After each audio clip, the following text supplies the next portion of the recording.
സീരീസിൻ്റെ തുടക്കത്തിൽ 2009 വർഷമാണ് കാണിക്കുന്നത്.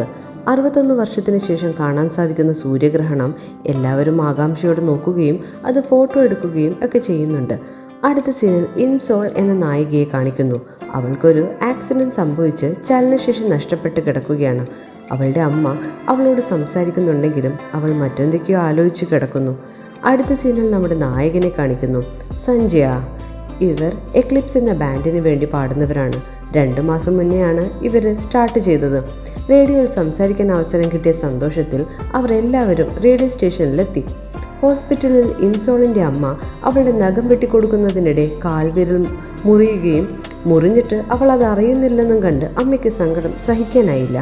ധൃതിയിൽ എഴുന്നേൽക്കുന്ന സമയം ഗ്ലാസ് തറയിൽ വീണ് പൊട്ടുകയും അമ്മ അത് ക്ലീൻ ചെയ്യാൻ പോകുന്ന സമയം ഇംസോൾ പൊട്ടിയ ചില്ലെടുത്ത് ജീവൻ സ്വയം തീർക്കാനായി തീരുമാനിക്കുകയും ചെയ്യുന്നു. എന്നാൽ ഈ സമയം റേഡിയോ സ്റ്റേഷനിലെ ഇൻ്റർവ്യൂവിനിടയിൽ റാൻഡം കോൾസ് ഓരോരുത്തരായി ചെയ്യുന്നു. സഞ്ജയ ചെയ്ത കോൾ വരുന്നത് ഇംസോളിനാണ്. സഞ്ജയ തന്നെ സ്വയം പരിചയപ്പെടുത്തിയിട്ട്, അറിയുമോ, ഞാൻ എക്ലിപ്സ് ബാൻഡിലെ അംഗമാണെന്നൊക്കെ പറയുമ്പോൾ ഇംസോൾ എനിക്കാരും അറിയില്ല എന്ന് പറഞ്ഞ് കോൾ കട്ട് ചെയ്യാൻ പോകുന്നു. RJ പറയും, ഓക്കെ, നിങ്ങൾക്ക് ലക്കുണ്ട്, ഇന്നത്തെ ഗിഫ്റ്റായിട്ടുള്ള ഷൂ നിങ്ങൾക്കാണ് തരാൻ പോകുന്നത്. ഇത് കേട്ട് ഇംസോളിന് വളരെ ദേഷ്യം വന്ന് അവൾ വളരെ വയലൻ്റായി സംസാരിച്ചു. ചില സ്ഥലങ്ങളിൽ ആളുകൾക്ക് ജീവിക്കാൻ പോലും താല്പര്യമില്ലാത്തവരുണ്ട് എന്ന് പറയുന്നു.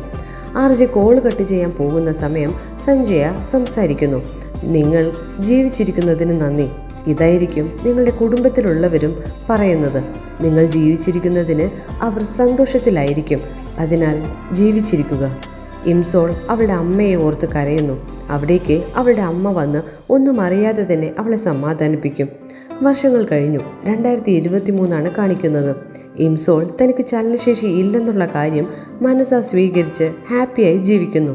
എന്നാൽ 2009 ഇംസോൾ കേട്ട സഞ്ജയയുടെ സംസാരമാണ് അവളുടെ ജീവൻ നിലനിർത്താൻ സഹായിച്ചത്. അതിനാൽ തന്നെ ഇംസോൾ ഇപ്പോൾ സഞ്ജയയുടെ കടുത്ത ആരാധികയാണ്. ആരാധന എന്ന് പറഞ്ഞാൽ സഞ്ജയുടെ പഴയ വാച്ച് ലേലത്തിൽ 3 മില്യൺ വൺ കൊടുത്താണ് അവൾ വാങ്ങിയത്. അതവൾ എന്നും ധരിക്കാറുമുണ്ട്.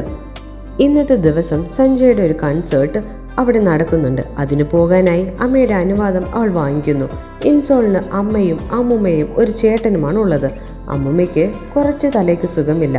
കൺസേർട്ട് നടക്കുന്ന സ്ഥലത്തേക്ക് സഞ്ജയെ അവളുടെ ഫ്രണ്ടാണ് കൊണ്ടുപോകുന്നത്. ഇതേ സമയം കൺസേർട്ട് നടക്കുന്ന സ്ഥലം കാണിക്കുന്നു. അവിടെ സഞ്ജയ വളരെ ഡിപ്രസ്ഡ് ആണ്.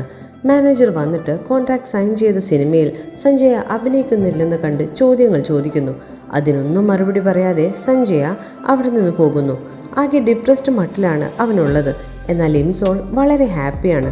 അവൾ ഫ്രണ്ടിൻ്റെ കൂടെ കൺസേർട്ട് സ്ഥലത്തേക്ക് പോകുമ്പോഴാണ് അറിയുന്നത് സഞ്ജയ താൻ പഠിച്ച അതേ സ്കൂളിലാണ് പഠിച്ചതെന്ന്.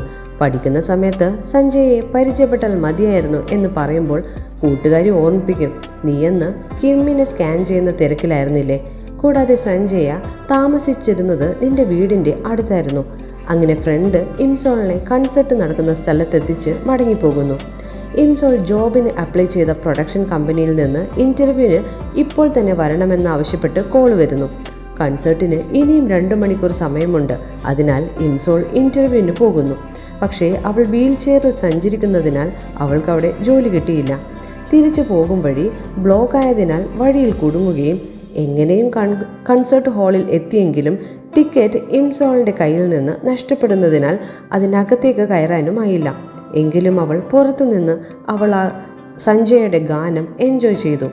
ഷോ ഒക്കെ കഴിഞ്ഞ് വീട്ടിലേക്ക് പോകാൻ നേരം തിരക്കിനിടയിൽ അവളുടെ ഫോൺ കൈതട്ടി നിലത്തേക്ക് വീണ് ഡിസ്പ്ലേയും പൊട്ടുന്നു.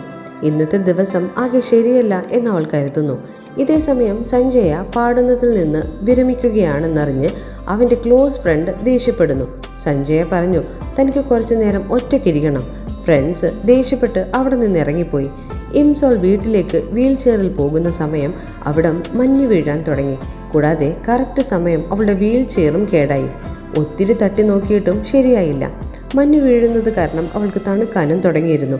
എന്നാൽ ആ വഴിയിലൂടെ അതേ സമയം സഞ്ജയ പോകുന്നുണ്ടായിരുന്നു.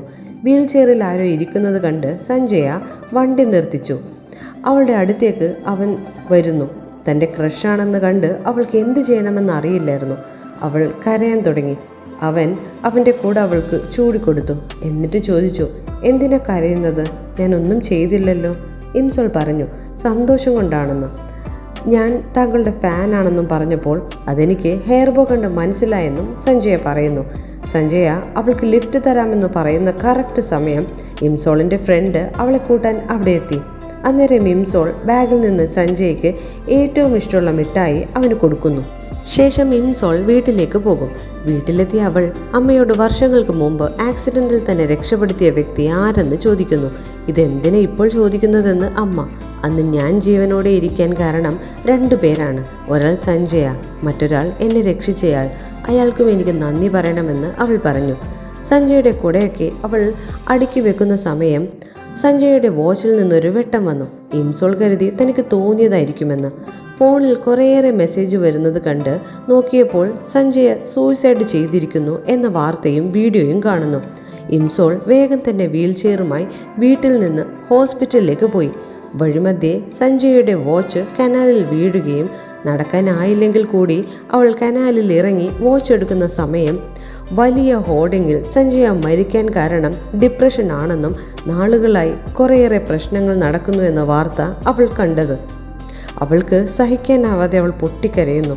ഇംസോൾ വാച്ചെടുത്ത് പ്രസ് ചെയ്യലും ടൈം മൊത്തം സ്റ്റോപ്പായി. എന്താണ് സംഭവിക്കുന്നതെന്ന് ആലോചിക്കുന്നതിന് മുന്നേ ഇംസോൾ പാസ്റ്റിലേക്ക് പോയി. 2008 അവളുടെ സ്കൂൾ കാലഘട്ടത്തിലെത്തുന്നു. ക്ലാസ് ടൈമിൽ ഉറങ്ങുകയാണോ എന്ന് ചോദിച്ച് ടീച്ചർ അവളെ അടിച്ചെണീപ്പിക്കുന്നു. ഇംസോൾ ആകെ പകച്ചു. എന്താണ് സംഭവിക്കുന്നതെന്ന് മനസ്സിലാകാതെ നിന്നു. അപ്പോഴാണ് തൻ്റെ കാലിന് ഇപ്പോൾ കുഴപ്പമൊന്നുമില്ലെന്ന് അവൾ മനസ്സിലാക്കുന്നത്. പെട്ടെന്ന് സഞ്ജയ അതേ സ്കൂളിലാണ് പഠിക്കുന്നതെന്ന് ഓർമ്മ വന്ന ഇംസോൾ അവിടെ നിന്ന് ഓടി കുട്ടികളോട് ചോദിച്ച് സഞ്ജയ ഉള്ളിടത്തേക്ക് പോകുന്നു. സഞ്ജയ സ്വിമ്മിംഗ് പ്രാക്ടീസ് ചെയ്യുകയായിരുന്നു. സഞ്ജയെ ജീവനോടെ കണ്ട അവൾക്ക് സന്തോഷം സഹിക്കാനായില്ല. അവൾ പരിസരം പോലും മറന്ന് ഓടിച്ചെന്ന് അവനെ കെട്ടിപ്പിടിക്കും. സഞ്ജയ്ക്ക് ഒന്നും മനസ്സിലായില്ല. ആരായെന്ന് അവൻ ചോദിക്കുന്നുണ്ട്. എല്ലാവരും ഷോക്കായി നിൽക്കുവാണ്.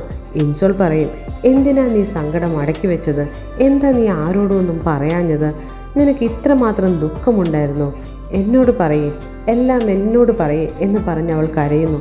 ഇംസോൾ സഞ്ജയോട് ഐ ലവ് യു എന്നും പറയുന്നു. സറാങ്ങെ സഞ്ജയ എന്നവൾ പറയുന്നു. അവിടെയുള്ളവർ അവളെ പിടിച്ച് പുറത്താക്കുന്ന സമയം അവളുടെ കാല് വേദനിക്കുമ്പോൾ അവൾ വിചാരിക്കും ഇത് സ്വപ്നമല്ലേ. അങ്ങനെ അവൾ ആകെ കൺഫ്യൂഷനിലായി.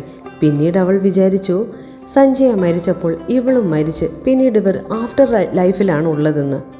എങ്കിലും ബാക്കിയുള്ളത് എന്താണെന്നറിയാൻ അടുത്ത എപ്പിസോഡ് കാണാം. ഇതോടുകൂടി ഫസ്റ്റ് എപ്പിസോഡ് അവസാനിച്ചു. Thank you.